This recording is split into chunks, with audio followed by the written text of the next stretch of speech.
Моля да отворите с мен Божието Слово, така че и да се изправяме. Моето послание днес е радикална вяра. Кажи вяра. Има нива на вяра, между другото, но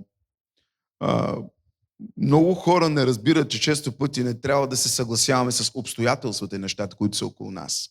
Ще ви дам тук няколко души, които не се съгласиха с обстоятелствата, но просто те намериха начин как да го направят. Има неща, които Бог прави, но има неща, които ние трябва да направим. Вижте, отворете с мен Марка 2 глава, от първият стих надолу. Евангелието на Марка, 2 глава, от първи стих надолу. Радикална вяра. Вижте това. След няколко дена той пак влезе в Капернаум и се разчул, че в една къща. Къде е тази къща? Нека да ви кажа, след малко ще ви кажа коя е тая къща. Предната глава Исус е бил в къщата на Петър. Това е същата къща, където Исус е влязъл пак. И чуйте втори стих какво казва. Веднага се събраха толкова хора, че дори пред вратата за тях нямаше място. И той възвестяваше благовестието. Тогава дойдоха при него с един парализиран, носен от 4 души. Имам ли 4 радикални вярващи днес? 4 души. Но като не можаха да се приближат до него поради навалицата, разкриха покрива на къщата, където се намираше той. Направиха отвор и спуснаха носилката, на която лежеше парализираният. Като видя вярата им, Исус каза на парализирания: синко. Исус е на 30 години. И казва на някой, който е парализиран, със сигурност, може би от него е бил по-голям. И му казва: синко. Синко. Мислете върху това. Прощават ти се греховете. Исус не го изцелява първо, физически изцелява духовното му състояние, защото грехът е причина духът да не бодърства, да стои в болести. И духовното се материализира в нашия свят. И духовното е преобраз на физическото. Първо нещата се случват в духа. И затова Бог първо прощава греховете, защото причината беше грехът. Синко, прощават ти се греховете. Там седяха някой от книжниците, забележете, и размишляваха в сърцето си, защото този човек говори така. Защо този човек говори така, нали? Това е богохулство. Кой може да прощава грехове, освен един Бог? Исус, като разбра чрез духа си, че така размишляват от себе си, им рече: защо размишлявате така в сърцата си? Кое е по-лесно да кажа на парализираният: прощават ти се греховете, или да кажа: стани, вземи постелката си? Тук при мен, знаете ли какво казва? Носилката си. И започни да ходиш.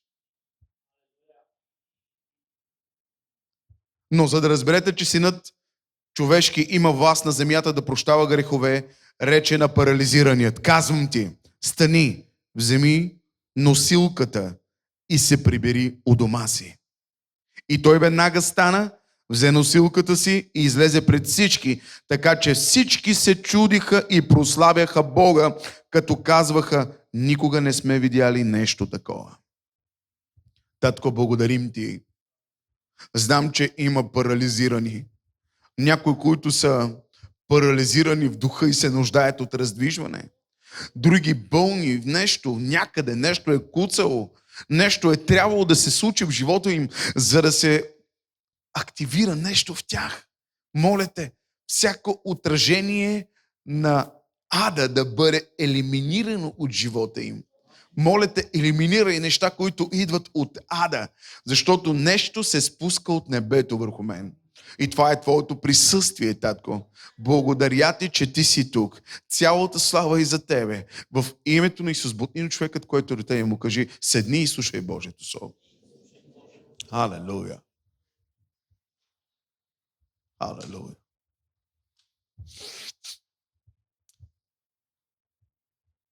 На нас ни трябват хора, които са с много радикална вяра.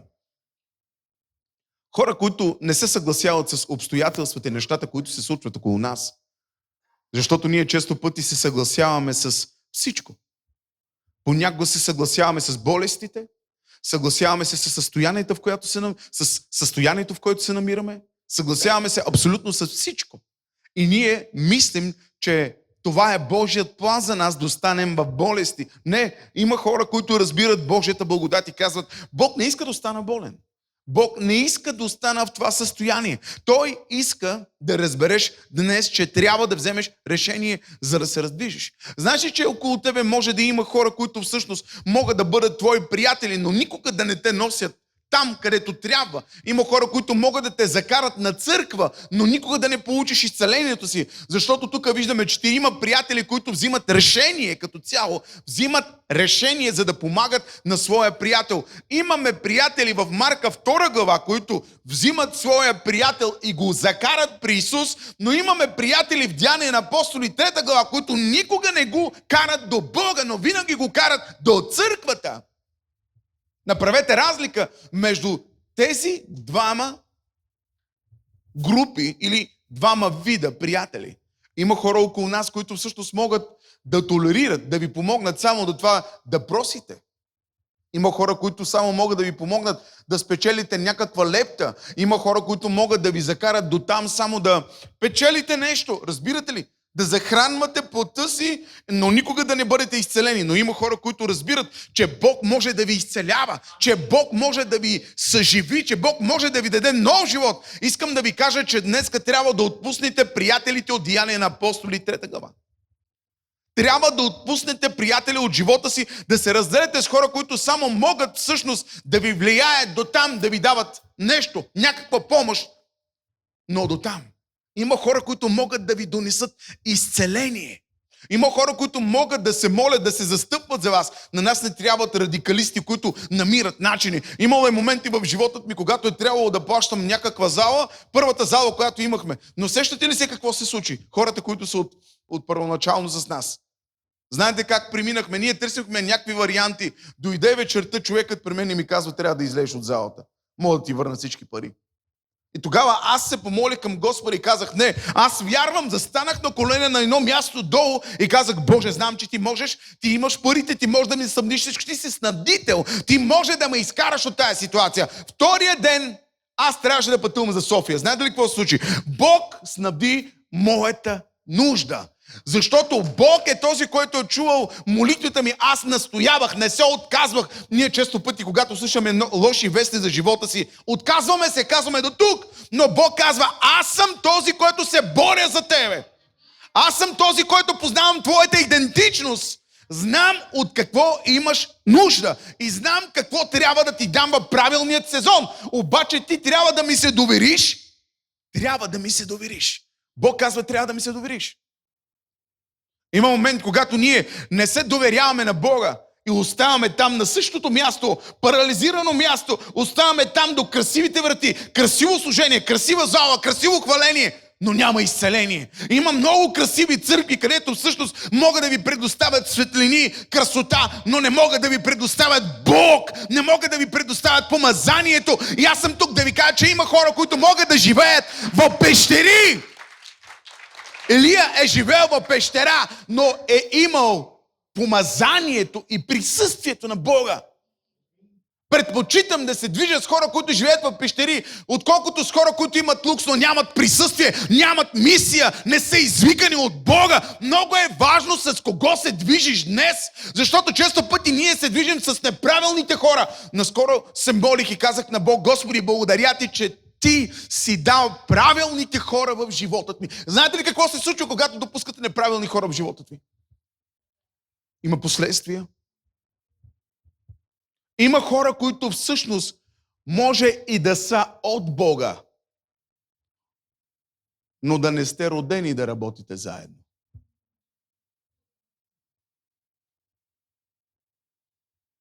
Има хора, с които всъщност може да работиш отстрани. Километри. Но има хора, които са толкова близо до тебе. И ти се нуждаеш от тях. И ако ги пропуснеш, ти пропускаш съдбата си. И твоето изцеление. Защото ако се движиш с приятели, които всъщност могат да ти осигурят само това да просиш, да отидеш там до място и да погледнеш здрави крака, но твоите крака винаги да бъдат парализирани, това са неправилни приятели в живота ви. Хора, които могат да ви дават лептата, не могат да ви дават нов живот. Хора, които могат да ви дават пари, но не могат да ви дават спасение. Хора, които могат да ви дават нещо в замяна, ще искат нещо. Често пъти ще ви носят. Колко от вас осъзнавате, че често пъти ние трябва да бъдем носени? Има моменти, когато сме слаби. Аз съм бил слаб и съм имал нужда от някой да ме носи. Имало моменти, когато трябваше някой да ме носи. Имало моменти в живота ми, когато някой трябва да дойде, да почука на моята врата и да каже: спокойно, аз съм с теб. Това е носене. Когато ние не можем да се движим, когато сме ударени, когато сме наранени, ние се нуждаем от правилните хора, които могат да дойдат и да ни носят. Но често пъти ние искаме да бъдем носещите, отколкото някой да ни носи. Защото често пъти гледаме хората отгоре, но в момента, когато ние сме ударени някъде, ние се нуждаем от подкрепление. Колкото и да си силен, искам да чуеш това. Имаш нужда някой, който да те носи днес. И това са правилните хора. Може би това е твоя пастор, когато си пропуснал. Може би това е твоя брат, който си пропуснал. Може би това са правилните хора, които си пропуснал. Но ти често пъти искаш сам да се движиш. Искаш едно и също. Същите приятели от Деяния на апостолите, но трябва да сменеш нещо. Нуждаеш се от подмяна. Нуждаеш се от откровение. Има неща, които ни пречат. Има неща, които ни пречат, за да вземем изцелението си. Знаете ли, че често пъти ние сме причината да не бъдем изцелени? Често пъти ние сме причината да не бъдем освободени, защото се движим с неправилни хора. Разчитаме на неправилни хора, разчитаме на неправилни служители, разчитаме на неправилни... Ако този човек разчиташе на фарисеите, никога нямаше да достигне до Исус. Но тези хора не бяха ръкоположени, нямаха авторитет в обществото, но какво имаха? Имаха вяра! И аз съм тук да кажа, че е възможно днеска да нямаш авторитет, титла, но да имаш вяра. Но Библията каза: и повярвалите в моето име ще ги преследват чудеса и знамения. Трябва да разберем, че най-силните плачем, и най-силните падаме, и най-силните се изправяме, и най-силните се нуждаем от подкрепление. Имало е моменти в живота ми, когато някой трябва да дойде и да ми каже: спокойно, аз съм с теб. Има моменти, когато съм бил пречупен. Има моменти, когато трябваше да бъда пречупен, но не съм бил изоставен. Защото пречупването, много хора се страхуват да говорят за пречупването, защото ние често пъти сме пречупени. Обстоятелствата могат да ни пречупят. Нещата могат да ни пречупят. Дяволът се опитва да пречупи твоята идентичност, но Бог идва днеска и възстановява всичко това, което е било пречупено. Може би си бил пречупен в дадена област, може би си бил ударен в дадена област, но Бог казва: аз ти изпращам 4 души, които ще те водят, които няма да се съобразяват с фарисеите, които няма да се съобразяват с строежа, които няма да се съобразяват с садукеите, но ще ходят, ще се движат, няма да се плашат да развалят покриви. 4 души, които бяха радикалисти и те знаеха, че Исус може да го изцели. Но тук имаме една църква, която е толкова близо физически до Исус, но духовно толкова далеч от Него.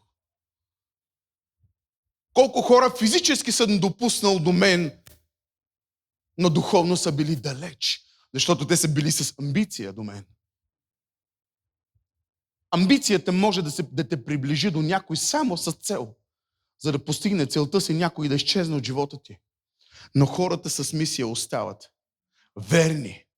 Затова аз търся хора с мисия, които знаят за какво говоря. Знаят какво говоря точно сега. Знаят какво проповядвам. Има моменти, когато... Знаете ли дяволът колко е хитър? Още не съм влязъл в посланието си. Знаете ли дяволът колко е хитър? Дори да си на правилната врата, Дявол ще направи така, че ще постави фарисеи, които да не те пускат на правилната врата до Исус, до твоя учител, до твоя пастор, до твоя проповедник, до твоя хора. Ще има поставени хора от Сатана да направи вратата недостъпна, за да не може да минеш да отидеш при Исус. Когато тези 4 души дойдоха, за голямо съжаление, това е много опасно, църквата да не допусне болен до Исус, църквата да не допусне човек, който е парализиран, страдал е. Колко хора днес можем да бъдем близо до Исус, едновременно да не допуснем някой до Бог? Може да си днеска на църква, но твоят характер и твоят начин на живот да не допускат някой да дойде на църква. Може би фарисеят се крие в тебе и ти трябва да го унищожиш. Може би фарисеят го търсиш някъде извън, но той е вътре в тебе и той трябва да бъде убит от теб. Лично от теб трябва да бъде убито нещо. Вътре в тебе трябва да бъде убито. Защото фарисеите бяха там за близост, но не и в. Фарисеите могат да стоят около вас близо, но Исус каза, тези, които пребъдват в мен. Тези, които пребъдват в мен. Погледни къде си. Има хора, които идват. Виждат, че има фарисей на вратата, има проблем и те се връщат отново и казват, не можахме да видим. Тази история ни е поучителна, защото често пъти ние се отказваме в момента, когато виждаме, че църквата е пълна. Исус е там. Виждате ли, че често пъти и пълни църкви не могат да вършат волята на Бога? Въпросът не е просто да пълним тази зала, въпросът е да разберем, че хората трябва да ги спечелим и да ги допуснем до Исус. Защото ние можем да бъдем причина някой да не достигне до Исус. Осъзнавате ли това? Осъзнавате ли всички това? Осъзнавате ли каква цена плащаме? Осъзнавате ли как трябва да се държим? Аз самият се уча през последната седмица. Защото често пъти можем да бъдем избухливи и нашият характер да попречи на някой да дойде на църква. И Святия Дух да ни изобличи и ние да го приемем.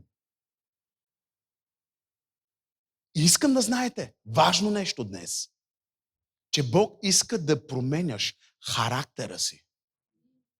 Твоята идентичност трябва да бъде променена, защото ти може да отидеш за нещо друго и дявол да постави пред тебе един фарисей, който може да ти разкаже играта. И може да промени твоята мисия или твоя път, за където си пътува и обръщаш внимание. Ние често пъти обръщаме внимание на фарисеите. Има страници, които са създадени като фарисеи, които ни съдят. Има хора, които са създадени, изпратени от дявола. Запомнете, има хора, които направо са дяволски чада. И не можем да ги спасяваме. Спомняте ли си Исус какво каза на фарисеите? Деца на ехидната змия. Спомняте ли си? Буквално какво им казваше? Вашият баща е дяволът. Виждате ли, че има и дяволски деца, защото те не искат да се променят, те не искат реформация, те могат да стоят близо до църквата, да бъдат в църквата, но никога да бъдат църквата. Те бяха в църква, но никога не бяха църква.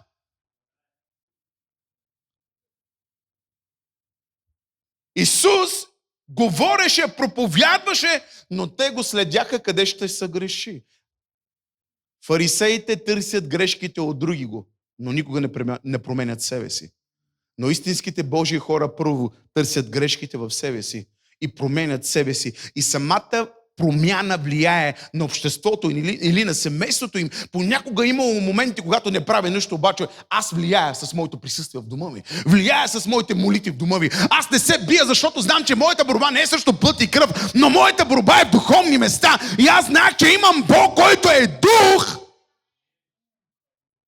И когато влизам в дома ми, когато съм влязъл в дома ми, аз съм усещал как Исус влиза в дома ми и заради мене Исус е оставал там. Заради мене Исус е оставал там. И имаш връзки, чуй ме, имаш връзки, които всъщност те са успявали не защото те са били толкова помазани, а ти си бил помазан и помазанието се е прехвърлило върху тях и поради това, че Бог е работил с тебе, Бог е започнал да работи с тях, защото ти си влияел. Яков, Лаван беше ли помазан? Лаван беше ли познал Господ? Никога. Но когато Яков стъпна там, неговото помазание повлия ли на земята на Лаван да ражда? Чуй ме, когато отивате на проклети места, понеже сте помазани, хората ще бъдат благословени, защото върху вас има помазание. Когато влизате в домовете, защо хората, религията го е разбрала и много са хитри, някои хора ме търсят само да се моля за тях и да си тръгнат, но аз вече ги питам, ти покаял ли си се? Ами не, няма да се моля за твоето изцеление, ще се моля за твоето покаяние. Религията знае как да се възползва от помазанието ти. Религията знае как да се възползва от авторитета ти. Религията знае как, но никога тя иска да има просто връзка с Бога чрез тебе. Да, добро е. Павел каза, ако не може да бъдете поддържатели на Исус, бъдете мои поддържатели. Но тук става въпрос за нещо по-голямо. Бог иска интимно с тебе. Дори да съм пръчка в Исус, ако пребъдваш в мене, аз не мога да ти дам живот. Животът идва от дървото, не от пръчката. Пръчката е зависима от дървото, защото дървото дава живот на пръчката. Аз съм пръчка, която е в Исус, но Исус е дървото. И ние се нуждаем от хора, които разбират мисията си. Ние често пъти може да имаме мисия, да закараме един парализиран човек. Откъде получиха това подбуждане? Не ли от духа? Тези 4 души могат да бъдат 4 града, които трябва да бъдат обединени. Това могат да бъдат, чуйте внимателно, 4 служителя, които Бог иска да обедини. И този парализиран може да бъде град или континент, който се нуждае от съживление, но чуйте ме, ние се нуждаем първо от обединение. Какво казва Псалом 133? Спомняте ли си? Колко е добро и колко е угодно всички братя, сестри да живеем в единодушие. Чакай, единодушие и едно мислене. Единодушие и едно мислене. Как църквата може да има едно мислене?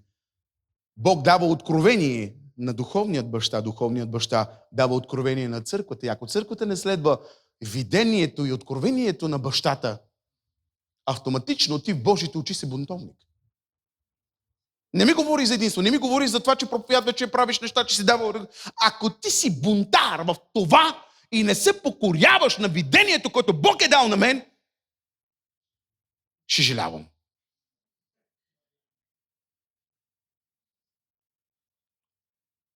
Да ви дам ли откровение? Искате ли откровение? Искате ли да ви дам това малко по-дълбоко, преди да вляза в посланието си да проповядвам? Исус какво каза? Когато Петър му каза, ти няма да умреш. Аз викаш, ще умра, бе, ти какво говориш? Исус съгласи ли се с това? Когато Петър изкара ножа и ударя за ухото на войника, който е дошъл срещу тях, спомните ли си? Исус му каза, прибирай ножа в ножницата. Не знаете ли, че аз имам 12 легиона ангели, които мога да извикам? Мога, но аз дойдох да извърша волята на Отца ми. Вижте, ако ти ме имаш за духовен баща и не ме слушаш и не си готов да умреш, даже ако ти кажа, ти не си мой син.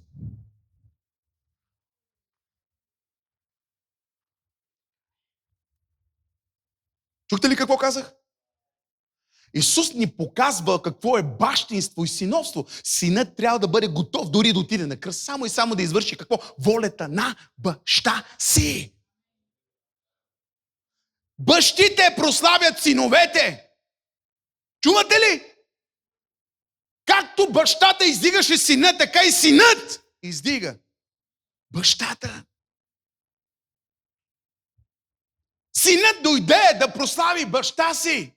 Но имаше една група религиозни мудачи, които се опитваха да попречат на мисията, която Исус имаше да извърши, да благовества като цяло. Но 4 души разбраха в Капернаум, че трябва да тръгне някакво раздвижване в този град. Исус се върна в Капернаум, защото предната глава Исус влезе в същата къща и в същата къща се продаваше риба. Това беше къщата на Петър.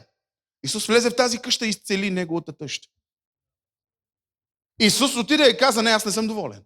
Петре, какво ти казах аз? Ще те направя ловец на човеци. От ловец на риба ще те направя ловец на човеци. В тази къща се събираше риба и тази къща миришеше на риба, но аз дойдох, сега ще спечеля един парализиран от целия град, струва повече от цяла църква, която не ме разбира.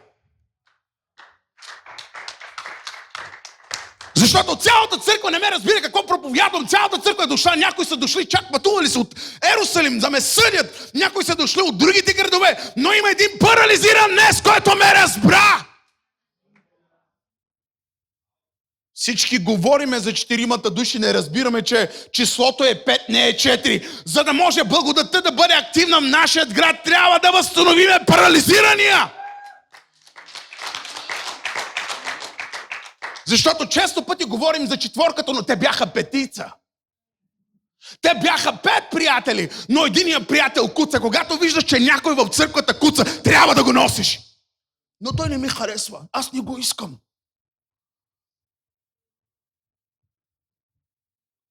Колко пъти ние сме допуснали грешки, колко пъти Бог нас търпи? Лично аз. Ако бяхме в закона до сега, Бог да е приключил с мен. Защото често пъти се отказваме, често пъти не искаме. Чувате ли какво ви говоря днес? Казах ви днеска, посланието ще бъде различно, отворете ушите си. Ние трябва да носим парализирани, не да ги мачкаме. Когато някой се е провалил, ние трябва да отидем и да го вдигнем, да носим. Защото трябва да бъде възстановено 5-то число. Трябва да бъде възстановена благодатта в моя град. Трябва да бъде възстановено помазанието в моя град. Трябва да бъде възстановен в Капернаум. Се нуждаем от 5 души днес, които могат да се изправят и да кажат: татко, аз съм тук с моя наранен брат. Аз съм тук с моята наранена дъщеря. С моя наранена сестра. С моя наранен брат. Аз го докарах пред тебе. Бог чака да докараш твоя брат, твоя син, твоята дъщеря, твоята майка да дойде тук и да го носиш, не да го осъдиш. Чуй ме, спирай да осъждаш хората си. Започни да ги носиш. Фарисеите осъдиха, учениците носеха. Тайни ученици на Исус. Защо казвам ученици на Исус? Всеки вярващ е ученик на Исус. Всеки, който вярва, че Исус може, той автоматически става. Няма нужда Исус да го изкара публично и да каже: това е моето дете. Вярата те прави дете. Какво каза Исус? Казваше постоянно: ти си син на Авраам, дъщеря на Авраам. Според вяра. Не по заслуги. Ние често пъти чакаме заслугата да дойде върху нас и хората да ни пляскат: мале, той е много добър. Вярвайте ми, проповядвал съм на 10 000 души, на 5 000 души, на 5 души и на 1 човек съм проповядвал в самолета, докато пътувам. Помазанието е едно и също. Той е с мен през цялото време. Защото Бог ме е помазал да благовествам на кротките. Пратил ме да превърша сърце съкрушените. Изпратил ме да отворя от затвора вързаните. И днеска много хора излизат от затвора си днес в името на Исус. Някои са в затвор на омраза и Бог ти казва: излез от затвора на омразата. Някои хора са в затвор на самотата и Бог казва: излез от самотата. Бог иска да излезеш от самотата, защото Бог казва: аз ще променям твоята идентичност, но трябва да те пречупя. Ние сме готови за помазанието, но не сме готови за пречупването. А пречупването е път към помазанието. Когато ние сме пречупени, Бог често пъти иска да пречупи нашите разбирания, нашият характер. Неща, които ни пречат, и Бог ме е казал много пъти: ще те пречупя преди да ти дам ново ниво. И аз казвам: готов съм, татко. Аз съм радикално вярващ човек. Когато Бог ми говори, повярвай ми, никой не може да ми убеди. Даже Павел казва: и ангел да дойде и да ви говори, да го благословее, проклет да бъде. Когато знаеш кой си в Господа, дори ангели да дойдат и говорят: мой да ги спомриш. Осъзнавате ли колко вярно трябва да служим на Господа? Защото ние трябва да се носим в църквата. Ние трябва да носим нещата, които се случват. Ние често пъти вместо да носим, хвърляме. Без да осъзнаваме, че разваляме какво? Божият мир. Защо 12-те не се събраха да убият Юда? Ако Юда е измежду нас, той сам ще се обеси, повярвайте ми. Но Петър, ако се е отряхкал от Исус, колко? 3 пъти, Петър пак ще се върне при Исус. Има петровци, които се връщат, не могат без Исус. Опитват се без Исус, но не могат без Исус. Тук ли сте? Трябва да приемем Петър. Защото Петър е ключов. Да, той може да се е отрякал, но има момент, когато Исус идва и влиза: шалом. Йоан се обръща към него и казва: що му каза шалом, бе? Аз стоях до тебе, до кръста аз бях. Трябва мене да възнаградиш пред всички.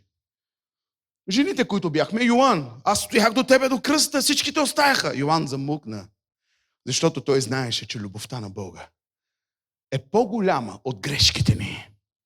И ние трябва да си прощаваме днес. И ние трябва да освободим хора от сърцата си, защото това ще помогне на нас. Разбирате ли? Тук ли сте днес? Тук ли сте? Имам ли 5 души, които разбират това? Дойдоха тези 5 души, единият парализиран и 4 здрави. Често пъти виждам, знаете ли какво? 1 здрав и 4 парализирани. И казвам: Боже, как ще стане? Поне в тази история има 4 здрави и 1 пар. Тук 4 парализирани и 1 здрав.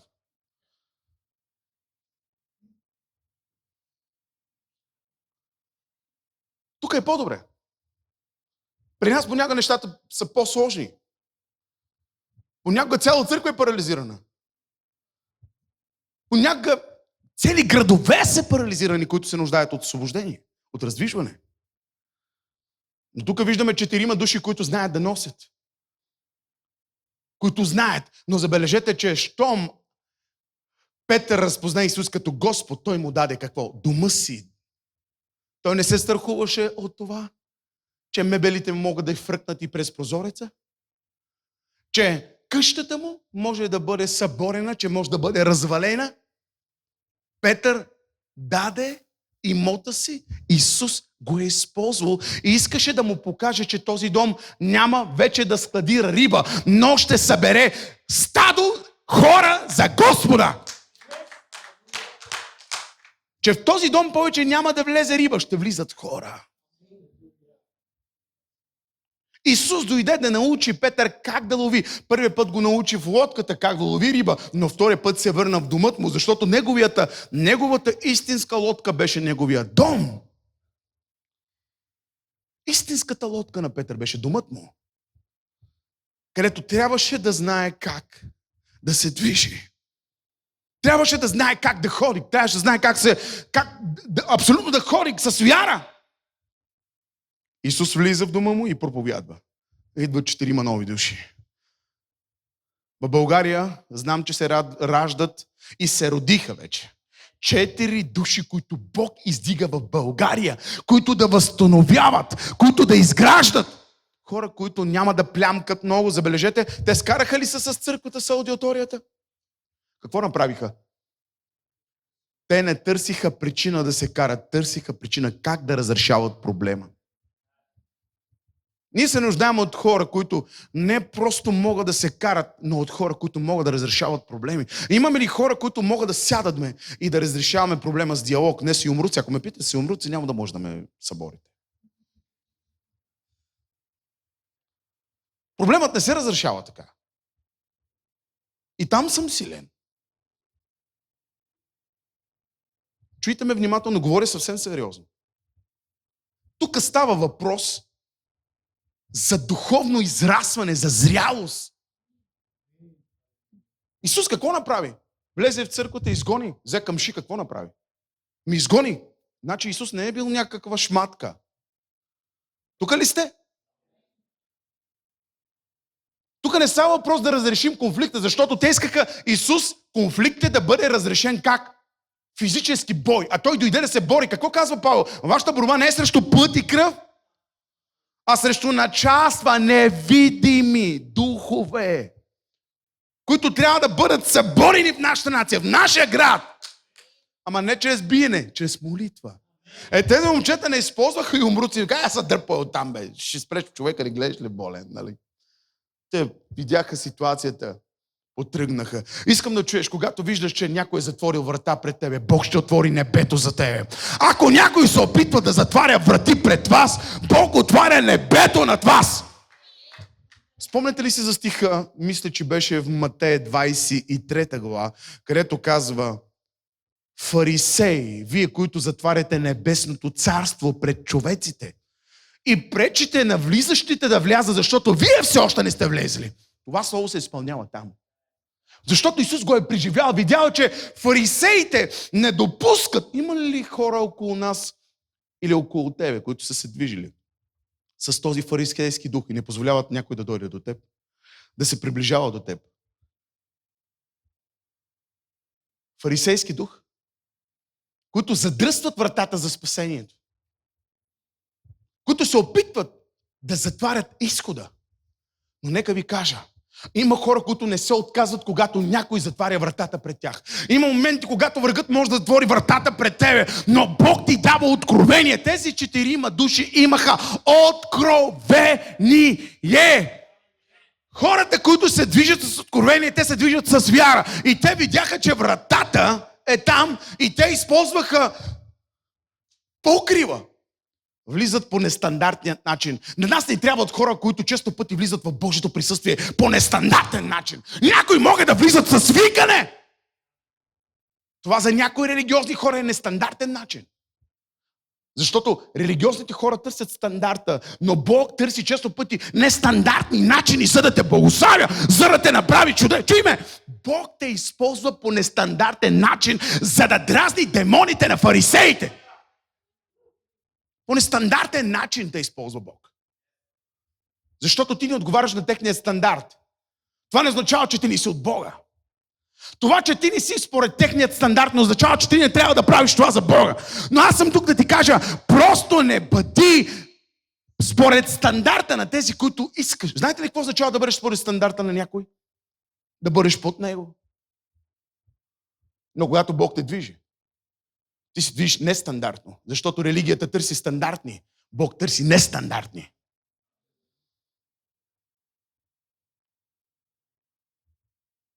Те потърсиха място, защото знаеха, че отгоре трябва да разбият този покрив. Има религиозен покрив в домът на Петър, който трябва да бъде разбит. Има деноминация, която ограничава хората. Има учение, има църква, която трябва да бъде ударена, разрушена. Има нещо, което трябва да бъде разхвърлено. Животът на един човек струваше повече от целия покрив на Петър. Какво оценяме? Къщата или човека? Душата или керамидата? Вау! Ние често пъти оценяме физическото, отколкото духовното. Но Бог изпраща нестандартни мъже в нашата нация, които могат да удрят с нестандартни проповеди, с нестандартни песни, с нестандартни служения. Чувате ли какво казах? Нестандартно проповядване, нестандартно пеене. Защото ние често пъти търсиме подредените неща. Само подредбите. А знаете ли, че Бог може да дойде и да измете всичко това, което си подредил? И да ти каже, искам да го подредиш наново. Според както аз искам, не според както ти искаш. Те се качиха горе и започнаха да мърдат нещо, да мърдат пирамидите, да мърдат. Оставиха приятели си, чуете, и те започнаха да разбият. Днеска някой умове има религиозен покрив, който трябва да бъде премахнат от ума ви. Има религия, която трябва да бъде ударена днес. Има ограничение, което стои в умът ти. И това пречи на Бог да дойде и да работи в живота ти. Но аз съм тук да ти кажа, че има нестандартни неща в живота ти, които трябва да разбиеш. Твоите стандарти са нестандартни в очите на Бога. Разбираш ли какво? Имам ли 4 души, които разбират това? Качиха се горе и работят по нов начин.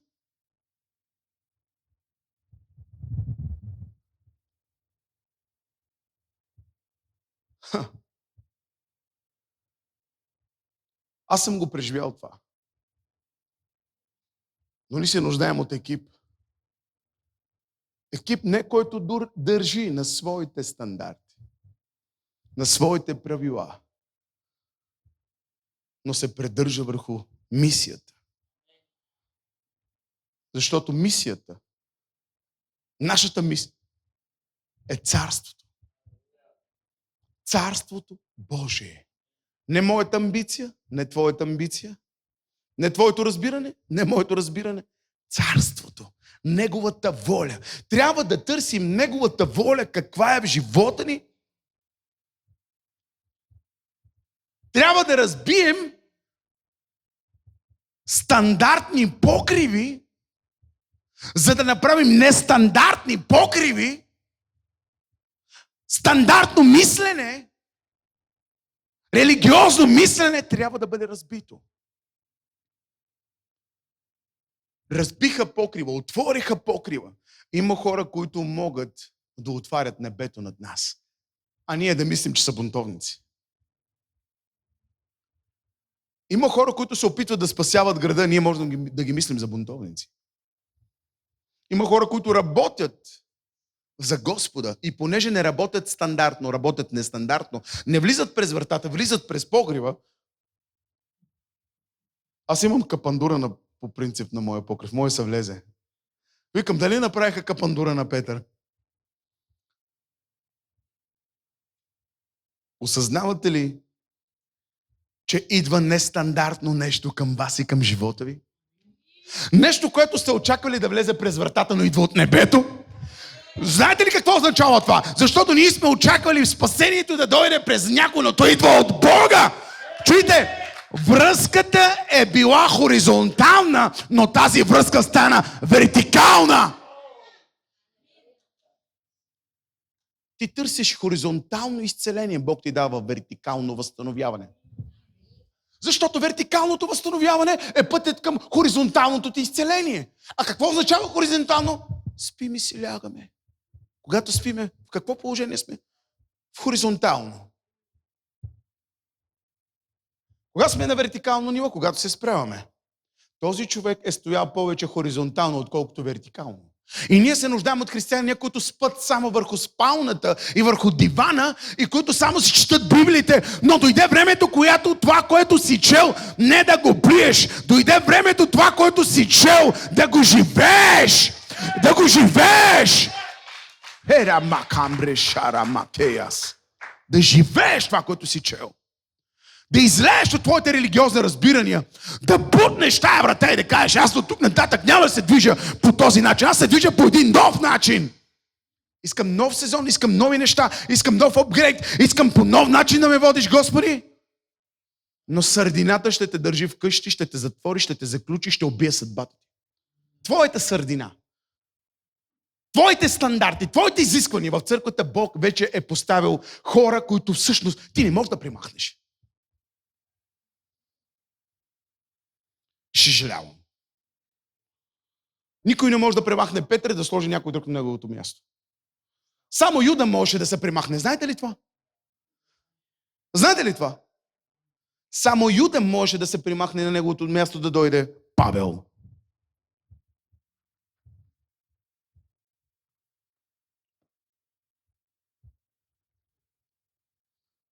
Защото ние често пъти сами искаме. Днеска писах един пост във Фейсбук. Колко това сте го чели? Колко това сте го чели? Бог ще отваря врати за теб. Бог отваря нещо за теб. Ти не може да отвориш нищо, докато Бог не отваря нещо. Ние често пъти се опитваме да отваряме, но Бог казва, не е сега моментът. Глухи не са в очите на Бога тези, които всъщност не могат да слушат физически, а тези, които не могат да слушат Неговият глас. И как да го направиш? Трябва да се допитваш до Бог. Как да го направя? Това ли е начинът? Това ли е методът? Знаете ли, че Бог е методист? Бог работи с методи. Бог може да ти даде различни методи, които ти трябва да използваш, но често пъти ти разчиташ на твоите методи, на твоите неща, на твоят интелект, на твоя дар. Но има един, който е над твой дар, над твой интелект, над всичко. Това е Святия Дух, който може всъщност да те раздвижи и да те накара да разваляш покриви. Това е малко нестандартно. И в очите на някой може да бъде бунтарство, както беше. Но ето покривът се развали. И знаете ли какво виждам? Чуйте. Как мислите, че тези 4 души са спуснали този парализиран човек до Исус? Те са използвали какво? Още едно нещо. Искам Свят Дух да ви го открие. Това, върху което той стоеше цял живот, беше използвано какво? С други думи, неговата постелка го държеше, но дойде моментът, когато той трябва да държи постелката. Неговата постелка го държеше болен, но приятелите взеха неговото проклятие и го обърнаха в благословение. Постелката вече не му служеше да проси, постелката вече не му служеше да го държи болен, но постелката нам помогна на въжетата от 4 страни да бъде вързана и да бъде спуснат. Когато виждате, че някой е допуснал грешка, не го осъждайте. Вземете неговите грешки и ги използвайте за постелка. Не знам дали сте тук. Защото, я се представете, къде беше опасността? 4 души трябва балансирано да пускат един парализиран. Ако единият пуска по-бързо, може човекът, който е парализиран, вместо да му помогнат, по-зле да става. Ама ние често пъти, знаете ли какво правим? Опитваме се да помогнем на града. Ама някой бързо, по-бързо. Дай по-бързо, бе! Това съм видял в духа си. Хора, които искат от едната страна да пускат по-бързо, но не усещат, че може да има опасност. Тези 4 души ходеха в какво? В единство. Те заедно пускаха. Малко по малко спускаха въжетата от 4 страни. Ние се нуждаем от мъже, които не бързат, но от мъже, които внимателно работят върху животът на парализирани хора, върху животът на хора, които са се провалили. И аз съм тук да ти кажа, че ако някой е провален, Бог днеска спуска въжете на благодат в живота ви. Вдигнете постелките си! Знаете ли защо Исус често пъти е казвал вдигни постелката си? Мале, чуйте. Това ми го даде Исус. Когато го спуснаха, той стоеше върху постелката. Болестта го носеше. Проклятието го носеше. Всичко, което е било зло, цялото зло го носеше. Но Исус каза, вдигни злото, вдигни проблемите, вдигни постелката, която носеше теб, сега ти ще ги носи, защото аз ти давам власт и авторитет да я вземеш тая постелка и да я хвърляш. Бог днеска иска да разбере, че ако постелката ти те е носила, днеска ти ще носиш твоята постелка. Постелката, която те е носила, ти ще я носиш.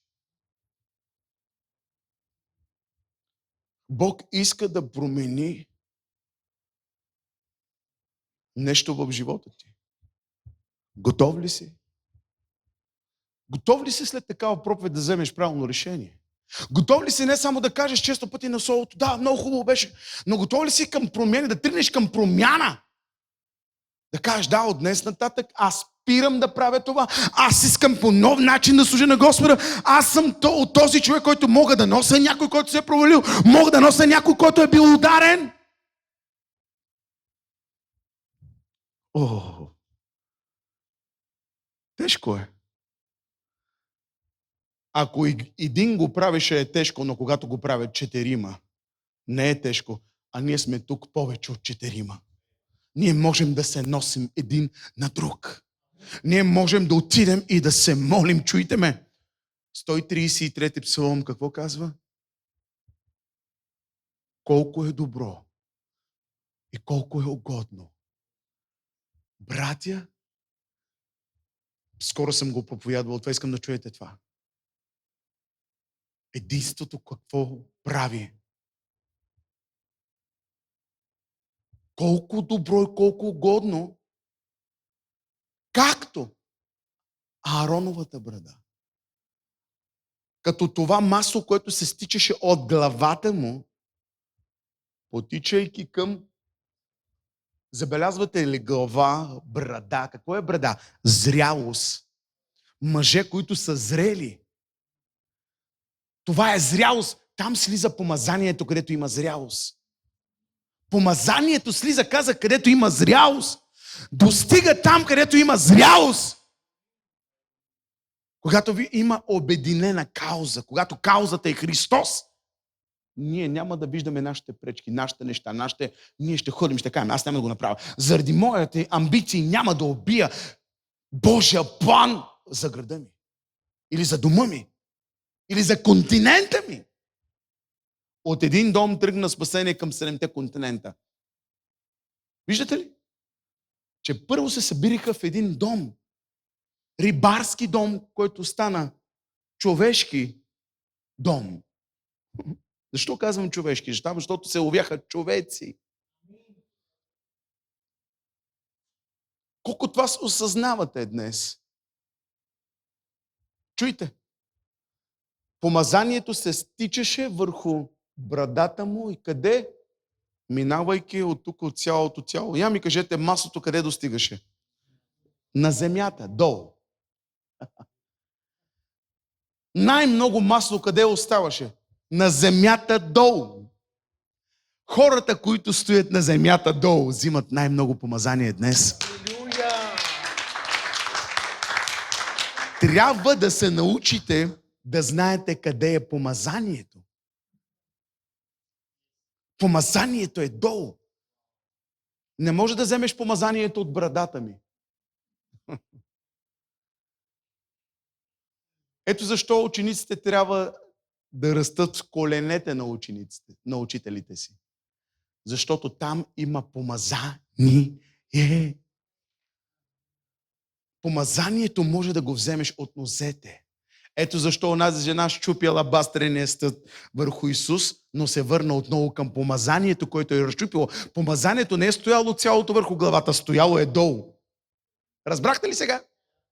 И тя е стояла близо до помазанието, което е щупила. Искам да чуете, ако разчупваме нещо и което даваме на Господа, то ще послужи за нас.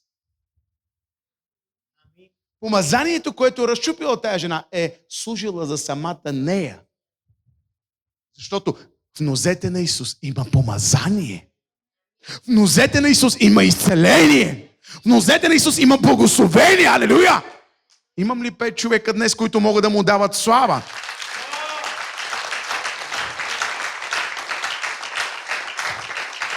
Но много хора не искат да стоят долу.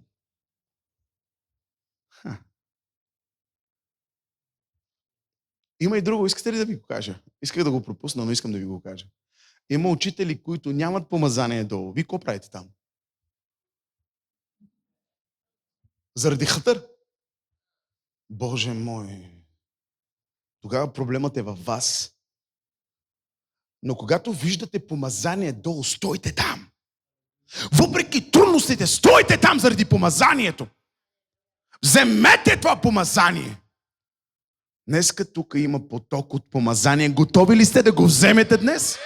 Готови ли си да вземеш изцелението си днес? Защото Бог днеска те оформя, Бог днеска ти дава нова идентичност и Бог ти казва, чуйте ме, Бог не те осъжда. Бог те оправдава. Дявола не иска да го знаеш това. Защото дявола често пъти те обвинява.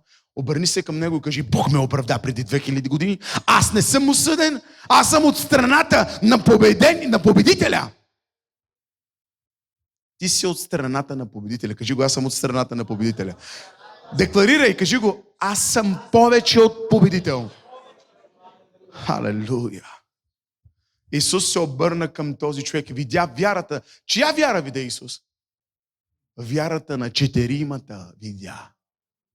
Тоест, понякога дори да не вярвам вярата на Ангел или на Александър, или на Недялко, или на Сен, или на няколко тук, които сте, на Янка, може да ми помогне. Как може да ми помогне? Когато ме носите.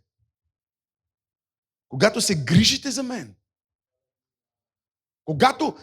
Какво направиха тези момчета? Да ви кажа ли? Искате ли да ви дам още едно откровение, което искам да споделям на църквата? Искате ли го? Единият човек ли пое целият товар или 4 души?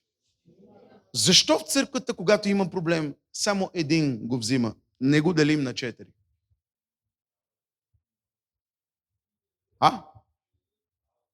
Искате ли?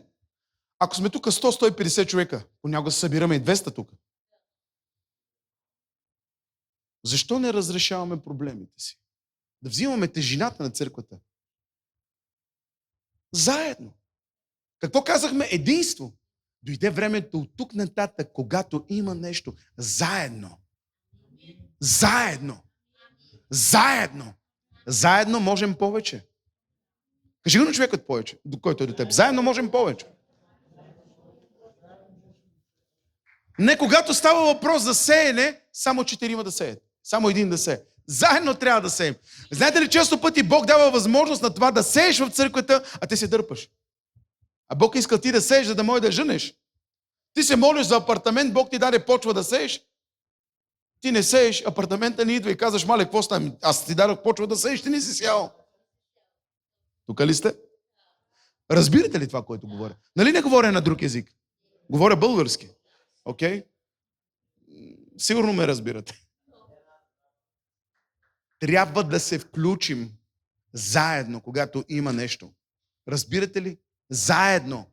Бог иска да използва тялото ти, духът ти, душата ти, финансите ти, децата ти, жена ти, магарето ти. Всичко! По-съвременно ще кажат: Мерцедесът ти.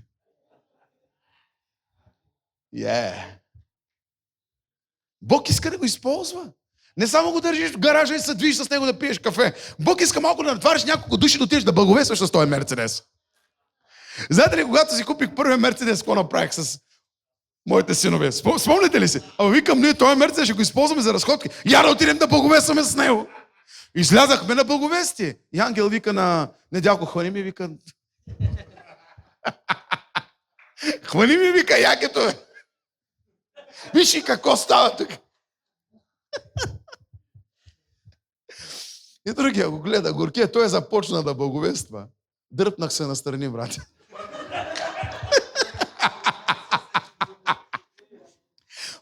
Може ли да ударим само на Господа? Вау! Използвайте момента да спечелите някой. Да спечелиме някой. Аз в момента говоря и за мен, да знаете. Сериозно. Ние трябва да се учим от грешките си, не да ги допуснем. И след това пак да ги повтаряме. Исус се обърна към 4 души, видя вярата им, че те са единни. Знаете ли какво? Заради обединението в нашата църква градът ни може да бъде благословен. Нацията ни, България, може да бъде благословена.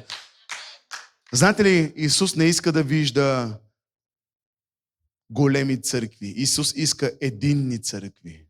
Обединени църкви. Чувате ли?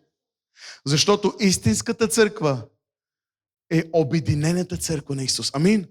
Исус се обърна към тях и каза: прощават ти се греховете. Винаги някой ще оспорва това, което проповядваш. Фарисеите: кой е този? Когато започва служение, молиш се, правиш неща, хората казват, кой е този? Кой е този? Кажи им, аз съм дете на Бога. И демоните знаят как да мълчат. Когато изговаряш името на Исус, демоните ще мъкнат. Вие сте деца на Исус. Кажи го, аз съм дете на Исус. Каза, прощават ти се грехове. Тук много ми харесва как Исус не бърза да го изцелява, бърза първо да го освобождава. Бърза първо нещо друго. Но ние често пъти се молим за хора. Ела да те изцеля. Ела, ще се молим. Знаете ли, ти ще се молиш за него и той пак ще бъде болен. Другата седмица пак ще идва за молитва. И другата седмица пак. И ни същите хора ще дойде да се моли за тях. Но Исус първо казва, прощават ти си греховете. Чакай, ние не търсим просто изцеление, търсим корена на проблема. Исус търси корена. Това е зрялост. И на служителите, които сте тук, не искам да се молите така на хората. Питайте ги, къде е проблема? Защо? Как е дошло това? Една жена дойде при мен, искам да се моля. Защо искам да се моля за те? Ами искам да получа изцеление. Получава освобождение, изцеление. Следващата седмица я виждам пак в TikTok. По същият начин. Следващата седмица идва и казва, аз няма се моля за тебе. Тя, ама ти не се променяш. Ще се моля за промяна и след това за изцеление. Защото пътят към твоето изцеление е твоята промяна. Тук ли сте? А ние често пъти, бъди освободена. Правим панаири в църквата. Тези неща съм ги спрял преди години. Знаете ли? Тези неща съм ги спрял. Даже слушам сега, служители го осъзнават, които казват, вече няма да отивам да се докосна до тях. Защото съм минал от това. Спрял съм панаирите. Отдавна съм спрял тези панаирнически неща. Когато Бог иска да освобождава някой, той го прави. Но ние трябва да не позволяваме на хората да се възползват от помазанието. Знаете ли какво става след това? Вас атакуват демоните. Ама ако не ме слушате, ще платите висока цена. Ще дойде време, когато ще ми кажете, пасторе, беше прав, ама аз не те слушах. Исках да стана супермен. По-добре тихичко, работи си, колкото можеш, отколкото се правиш на супермен и после да ревеш пред мене. Господи, какво става? Пасторе, какво става ми? Проблема е в тебе. Аз ти казвам какво да направиш. Ти решаваш. Разбирате ли? Исус изцели духовното му състояние. Аз съм в момента съсредоточен върху духът ви. И искам да намерите сами проблема. Къде? За да дадете възможност на Бог да работи във вас. Защото аз мога да се моля за вас постоянно. Колко ме? Рукара, хайде. Какво правим след това? Не искам лакала. Искам истинско покаяние да видя. Хора, които не лякала се молят. Истински, хора, които казват, всяка служба, моли се за мен. Едно и също нещо. Промяна. Да вземеш решение от днес на так да кажеш, Господи, аз се променям. Не лякала. Шакара, бакара, лякала, микири. И колкото да викаме тук, нищо няма да стане. Разбирате ли, тук ли сте? Ало, господине, госпожо, тук ли сте? Окей. Тогава Исус му каза, бъди изцелен.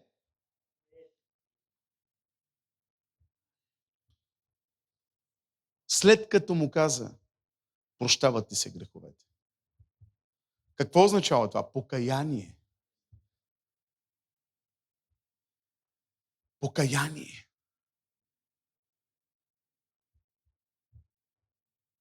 Исус му каза, вдигни постелката си, чуйте.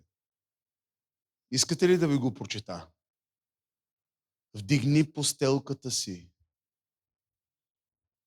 и ходи. Това се е случило в домът на Петър. Сега разбирате ли защо Петър е трябвало, откъде взе модела за Деяния на апостоли и премахна приятелите, фалшивите приятели от Деяния на апостоли, защото той е бил в модела Марка 2 глава. Това си го оставях най-отзад.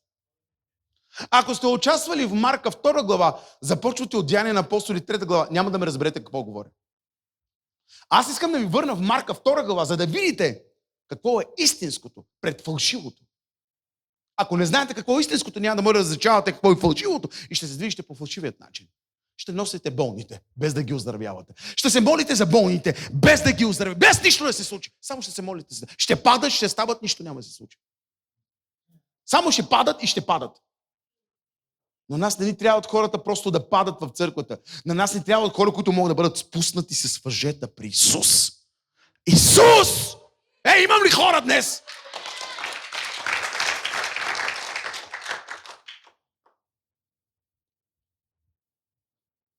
Моделът от Деяния на апостоли 3 глава е взет от Марка 2 глава.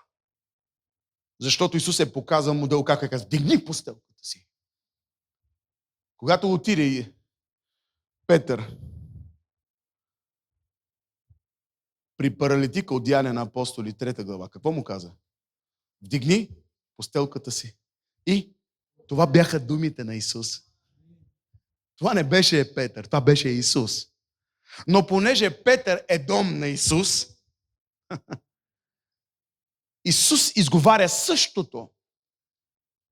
Вие може да убиете учителя, но когато учениците са живи, той още жив в тях.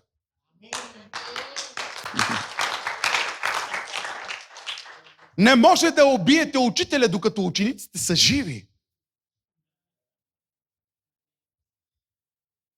И ние се нуждаем от ученици, които могат да стоят тук долу. Учениците знаят как да взимат помазанието отдолу. Мястото им е долу, за да стоят и да взимат. Халелуя, Сеньор. Керам рукана масетея. Исус изпрати Петър и Йоан. Нека ви кажа, с това завършвам наистина. Исус не знаеше ли за този паралитик от Деяния на апостоли 3 глава? Да ви дам ли откровението тук? Плаках. Пред Бога плаках. Чуйте ме. Ако сте под авторитета на хора, които ви носят само до църквата, но не до Исус, няма да получите изцеление. Знаете ли защо Исус не го е изцелявал? Защото той никога ми не е бил докаран до Исус. Но за първи път се появиха Петър и Йоан, които го докараха до Исус. И му казаха, пари и злато нямаме, но имаме. Те го докараха до Исус. Когато виждате хора с проблеми, не бързайте. Просто им ги докарайте до Исус. Докарайте ги до Исус. Видяхте ли къде е проблема? Духовният проблем. Захванахте ли историята днес? Петър и Йоан. Алелуя. Взеха този човек. И му казаха, Исус не го е изцелил. Да ти кажа ли нещо? Знаете ли защо миналото поколение и миналите поколения, няма да кажа старите поколения, миналите поколения не са изцелявали градове, не са изцелявали хора, не са успявали, не са направили всичко. Защото тази работа Бог е оставил на тебе.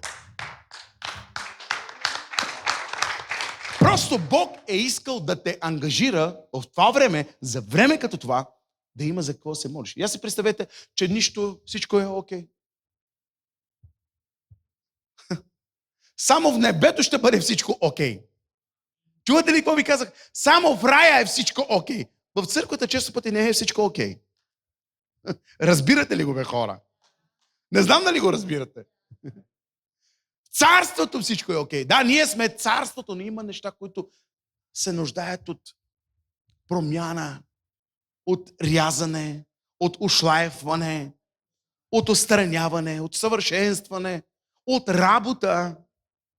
Тук ли сте? Църквата е като един двор, който не е подреден често пъти. Вчера си го казах. Казах, Боже мой, това ли ми се опиташ да ми кажеш? 3 дена чистия двора и не мога да го изчистя. Не знам дали сте тук.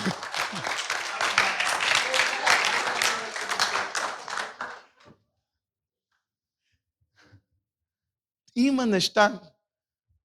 Знаете ли какво? Опитвам се едни тръни, как да ви го обясня? Толкова много големи са израснали, че не мога да вляза от дясната страна. Викам, какво ще стане? Майка ми дойде, отидахме с майка ми да вземем ножица, омото ние големи ножици. Някъде аз имам щилка, ама не знам на кой съм я дал. Знам на кой съм я дал. Май. Не мога, нали? Трябва да се взема щилката. Но в този момент нямам щилка. А пък той нямало да върши работа. Отидахме, взехме с тая ножица и викам, мале, по този начин Бог отрязва някой от църквата, за да бъде освободено място за истинските. И сега минавам там, имам достъп до това място. Но преди това не мога да влязат. Будат ме, бе, братле. Разбираш ли? 3 дена чистим и още има за чистене. Моля ви, елате да помогнете. Да помогнете. Има ли хора, които ще се включат в тая кауза? Хората са го казали. Най-добре ти си свърши работата. Ама това не означава, че не трябва да помогнете. И с това завършвам. Вече наистина завършвам. Искам да чуете това. Молявам ви. Когато този човек излезе от този дом, имаше щети, но имаше изцеление. Понякога физическите щети показват, къщата показваше състоянието на църквата. Чувате ли? Покривът, разваленият покрив показваше, че нещо в църквата куца. И днеска ние трябва да поправяме нещо, където е развалено, ударено, куцо.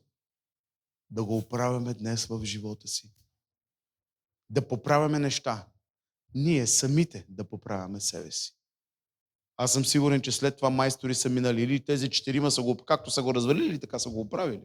Сигурност. Аз знам, че Божите хора там, където развалят и оправят. Това са Божите хора. Аз съм сигурен, че след това те са поправили този покрив. Но чуй ме добре. Ако се развалил някъде нещо, започни да го поправиш. Ако нещо някъде твоите взаимоотношения с някой са развалени, започни да ги поправиш. Защото истинската история започва след тази случка.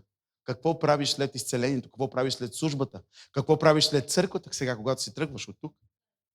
Разбирате ли къде? Да, солото беше супер. Някои могат да кажат, мале, това соло беше трансформиращо за мен. Но беше трансформиращо само за момент или си допуснал вече това соло да работи в теб и то действа. Трябва да допуснеш това слово да действа в теб. А не докато ти проповядвам ти да бъдеш вкъщи, какво ще готвиш? Сега разбрахте ли, защо в началото спрях камерата и казах някои неща? Защото ние трябва да разберем, че през цялата седмица говорим, Господи, говорим. В неделя Бог иска да ти говори и ти не слушаш. Защото дяволът те ангажира с интернет, с Фейсбук, с различни социални мрежи, с ТикТок. Не може да спиш, чудиш се как да платиш това, чудиш се как да направиш това. И Бог казва, стоп! Аз съм разрешението за всичко. Аз съм Бог, който може да снабдявам всичко. Окей? Може ли да се изправяме? Искам да се моля за вас.